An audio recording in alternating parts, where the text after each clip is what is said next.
Hello ji, अस्सलाम वालेकुम and welcome back to my channel. I hope कि आप सभी लोग बिल्कुल ठीक हों, खैरियत से हों, बहुत खुश हों और अल्हम्दुलिल्लाह मैं भी बिल्कुल ठीक हूँ। और आज के व्लॉग में इंशाल्लाह आप लोग के साथ अपने विंटर के डेज़ की फुल डे की रूटीन शेयर करूँगी। तो यहाँ पर है 8 ओ क्लॉक मॉर्निंग का टाइम और बस मैं फ़्रेश होके आई थी और इतनी तेज़ बारिश हो रही थी। तो यहाँ मैं अपने बेडरूम की विंडो से आप लोगों को रेन दिखाने की कोशिश कर रही हूँ, लेकिन विंडोज़ सारी बंद थी और विंडोज़ ओपन करने का मेरा बिल्कुल भी मूड नहीं था, क्योंकि इतनी तेज़ हवा और शोर के साथ इतनी तेज़ बारिश हो रही थी कि अगर मैं विंडो खोलती तो यकीनन सारा पानी रूम में आ जाता। तो खैर फिर उसके बाद मैं किचन में आ गई थी। मुस्कान के लिए मैंने स्कूल का लंच पैक कर दिया था और मैं पूरे टाइम दुआ कर रही थी कि अल्लाह करे थोड़ी सी बारिश रुक जाए, ताकि मैं मुस्कान को आराम से स्लोली ड्राइव करके स्कूल छोड़ के आ जाऊँ। होता ये है कि जब बहुत तेज़ बारिश हो रही होती है तो ड्राइव करने में बहुत प्रॉब्लम होती है कि सही से ना क्लियर व्यू आगे से नहीं होता और विंडशील्ड पे भी बहुत तेज़ पानी गिर रहा होता है। और फिर बच्चों को भी प्रॉब्लम होती है कि ज़ारे गाड़ी से निकल के स्कूल में जाना हो, फिर क्लासरूम में जाना। तो अम्ब्रेला वगैरह बच्चे लेके नहीं जाते हैं, क्योंकि बच्चों के पास बैकपैक होता है, तो फिर उनको भी प्रॉब्लम होती है कि अम्ब्रेला को पूरे टाइम ना स्कूल में कैरी करना पड़ता है। तो जनाब मैं मुस्कान को स्कूल ड्रॉप करके घर आ गई थी। घर आके घर को थोड़ा-सा समेटा, कुछ चीज़ें बिखरी हुई होती हैं। बेड वगैरह क्लीन किए, बेड को सेट किया, फिर उसके बाद मैंने और हस्बैंड ने नाश्ता किया, दोनों बच्चे स्कूल थे और फिर यहाँ पे ज़ोहर की नमाज़ का टाइम हो गया था। ज़ोहर की नमाज़ मैंने अदा की और फिर उसके बाद मैं दोबारा मुस्कान को स्कूल से पिक करने के लिए चली गई थी। यहाँ मैं बना रही हूँ चिकन कॉर्न सूप। तो इसके लिए मैंने पहले बोन्स के साथ चिकन ली थी और 1 टीस्पून ऑयल डाल के मैंने चिकन को अच्छी तरह से भून लिया था, नमक और काली मिर्च डाल के। जब चिकन की अच्छी तरह से यखनी बन गई थी तो मैंने उसको छान लिया था, स्ट्रेन करके दूसरे पॉट में शिफ्ट कर दिया था। फिर जनाब मैंने उसमें डाले कॉर्न, भुट्टे के दाने और फिर उसमें मैंने ऐड किया कॉर्नफ्लोर उसको थिक करने के लिए।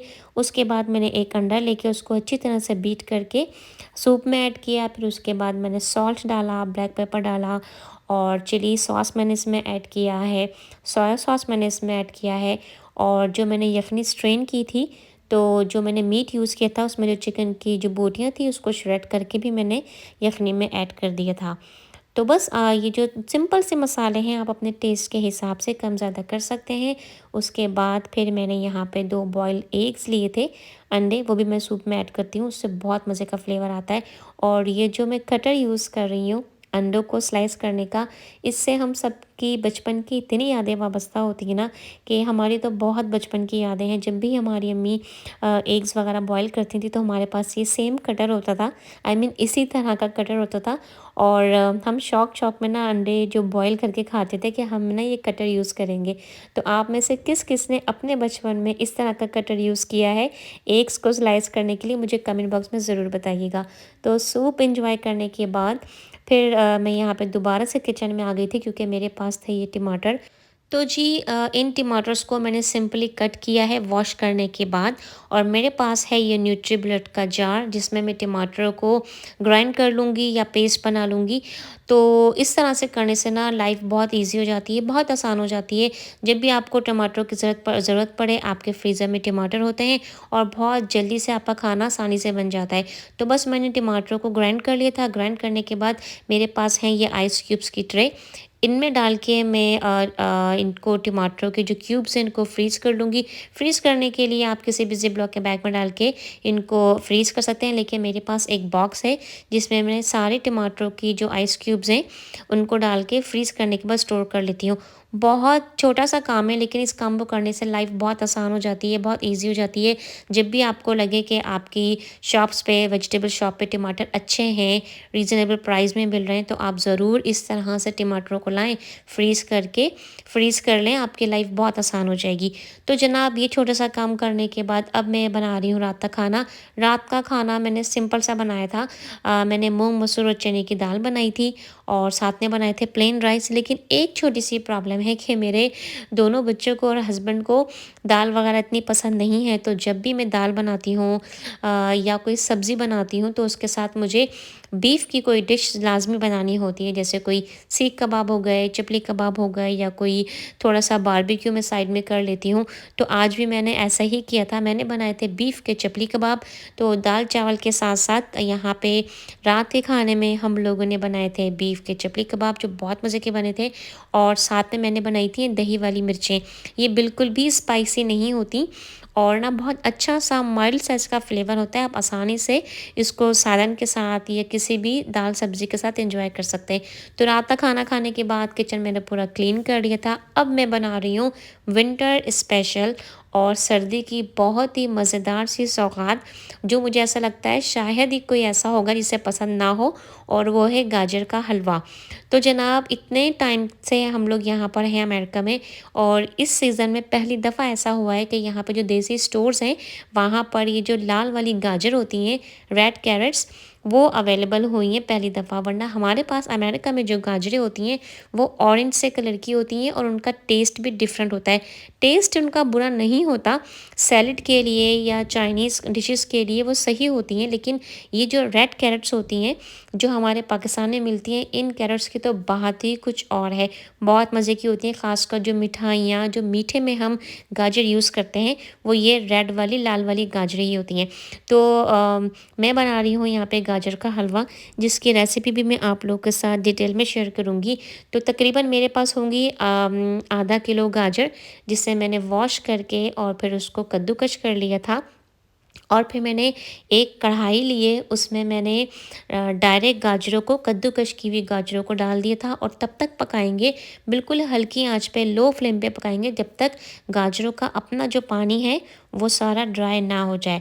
तो जब तक मैंने गाजरों का पानी में ड्राई करी थी उसको हल्की आंच पे रखा था, तब तक मैंने यहाँ पे बादाम, पिस्ते और काजू लिए, जिनको मैं ये जो हैंड चॉपर है इसमें मैं चॉप कर रही हूँ। अब आपकी अपनी चॉइस है, अगर आप चाहें तो इमाम दस्ते में भी इसको बादाम पिस्तों को क्रश कर सकते हैं या हाथ से भी काट सकते हैं। तो मेरे पास ये हैंड चॉपर, जिससे आसानी से जो बादाम वगैरह होते हैं वो आराम से ना क्रश हो जाते हैं। और आपकी अपनी चॉइस होती है जितना आप मोटा रखना चाहें या बारीक रखना चाहें। तो यहाँ पे मैंने बादाम, पिस्ते और काजू को यहाँ पे स्लाइसेस करके रख लिया था, चॉप करके। और यहाँ पे देखें गाजरों का जो पानी है वो भी पूरा ड्राई हो चुका था। तो जब तक गाजरों का अपना पानी ड्राई नहीं होगा हम कुछ भी उसमें ऐड नहीं करेंगे। तो तकरीबन ये आधा किलो गाजर थी मेरे पास, इसमें मैंने 2 कप भर के फुल फैट मिल्क मैंने डाला है। गाढ़ा दूध डालेंगे और पतले दूध का इसमें इस्तेमाल नहीं करेंगे, क्योंकि ये गाजर का हलवा थोड़ा सा रिच ही अच्छा लगता है। तो लो फ्लेम पे हल्की आंच में हम इस दूध के साथ गाजरों को कुक करेंगे, और इस बात का ख़ास ख्याल रखेंगे कि हमें मुसलसल गाजरों को दूध के साथ मिक्स करते रहना है, चमचा मुसलसल चलाते रहना है, और साइडों से भी हम अच्छी तरह से स्क्रैप करके गाजरों को हम भूनते जाएंगे, मिक्स करते जाएंगे। जब भी आप कोई भी चीज़ बनाएं, मीठा बनाएं या घर में कोई भी कुकिंग करें, इस बात का ख्याल रखें कि हमें पूरे जो पॉट को साइडों से भी क्लीन करना होता है, ताकि साइडों से हमारा कोई भी खाना ना लग जाए। तो देखिए हल्की आंच में मैंने इसको तकरीबन 25-20 मिनट्स कुक किया था, और जब सारा इसमें जो मिल्क हमने डाला था जब वो ड्राई हो जाएगा, उसके बाद हम इसमें डालेंगे घी। अच्छा, घी आपकी अपनी चॉइस पे डिपेंड करता है। अगर आपको हलवे में या मीठे में ज़्यादा घी पसंद है तो आप ज़्यादा भी डाल सकते हैं, लेकिन मुझे हलवे में इतना ज़्यादा घी पसंद नहीं है, तो मैंने इसमें सिर्फ 3 टीस्पून के हिसाब से मैंने घी डाला था। लेकिन आपकी अपनी चॉइस है, अगर आपको हलवे में घी ज़्यादा पसंद है तो आप ज़्यादा भी डाल सकते हैं, और अगर आप चाहें तो इससे भी कम घी डाल सकते हैं। तो 3 टीस्पून के हिसाब से मैंने इसमें घी डाला था, जो मेरे हिसाब से बिल्कुल मुनासिब था। घी डालने के बाद इसको हम अच्छी तरह से भूनेंगे। जब ये अच्छी तरह से भुन जाएगा घी के साथ, उसके बाद हम यहाँ पे ऐड करेंगे पिसी हुई इलायची। ये भी आप अपने टेस्ट के हिसाब से डालिएगा, अगर आपको ज़्यादा पसंद है तो आप ज़्यादा डाल सकते हैं, कम पसंद है तो कम डाल सकते हैं, लेकिन डालिएगा ज़रूर, क्योंकि पिसी हुई इलायची डालने से जो हलवे में जो एक खुशबू, एक अरोमा आता है, बहुत ज़बरदस्त लगता है, बहुत अच्छा लगता है। उसके बाद फिर मैंने इसमें चीनी ऐड की थी, वो भी आप अपने टेस्ट के हिसाब से डालिएगा। हमारे यहाँ अमेरिका में जो चीनी होती है वो बहुत बारीक होती है, ये पिसी हुई चीनी नहीं है। पाकिस्तान में जो चीनी होती है वो थोड़ी दानेदार मोटी चीनी होती है, तो इससे कोई फ़र्क नहीं पड़ेगा हलवे में। मोटी चीनी होगी तो वो भी इसमें मेल्ट हो जाएगी। बस फिर चीनी डालने के बाद आप इसको अच्छी तरह से भूनिएगा जब तक कि इसका कलर चेंज ना हो जाए और जो घी हमने डाला था वो सेपरेट ना हो जाए। फिर उसके बाद अपनी चॉइस के हिसाब से आप इसमें ड्राई फ्रूट डालिएगा। मैंने इसमें डाले थे बादाम, पिस्ते, काजू और खोया। खोए के बगैर तो गाजर का हलवा बिल्कुल अधूरा है। तो बहुत मज़े का हलवा बना था और सर्दियों की ये सौगात है, विंटर स्पेशल है और बहुत सिंपल सी रेसिपी है और ज़रूर बनाइएगा। और मेरे हस्बैंड को और अयान को तो ये हलवा इतना मज़े का लगा, इतना पसंद आया कि मेरे हस्बैंड ने तो मुझे डायरेक्ट ये कॉम्प्लीमेंट दिया कि इस हलवे को खाकर तो पाकिस्तान की याद आ गई। तो आप भी ये हलवा ज़रूर बनाएं और अपने घर वालों का दिल जीत लें। और अगर आपको आज का व्लॉग पसंद आया हो तो वीडियो को लाइक ज़रूर कीजिएगा। चैनल पर नए हैं और आपको मेरी वीडियोस अच्छी लग रही हैं गाइस, तो चैनल को सब्सक्राइब ज़रूर कीजिए और कमेंट बॉक्स में अपनी राय का इज़हार ज़रूर कीजिएगा। मज़ेदार सा हलवा एंजॉय करने के बाद सबसे पहले मैंने ब्रश वॉशिंग कर ली थी, स्टोव साफ़ कर लिया था, चूल्हा साफ़ करने के बाद किचन का फ्लोर वगैरह क्लीन कर लिया था, बर्तन वॉश हो गए थे, किचन का काउंटर साफ़ हो गया था। आज के व्लॉग को और इस विंटर की सिंपल से रूटीन को यहीं बैंड करूँगी। वीडियो अच्छी लगी हो तो लाइक ज़रूर कीजिए। अपना बहुत ज़्यादा ख्याल रखें। नेक्स्ट व्लॉग में और एक अच्छे से नए कंटेंट में आप सभी लोगों से बहुत जल्द मुलाकात होगी। अल्लाह हाफ़िज़।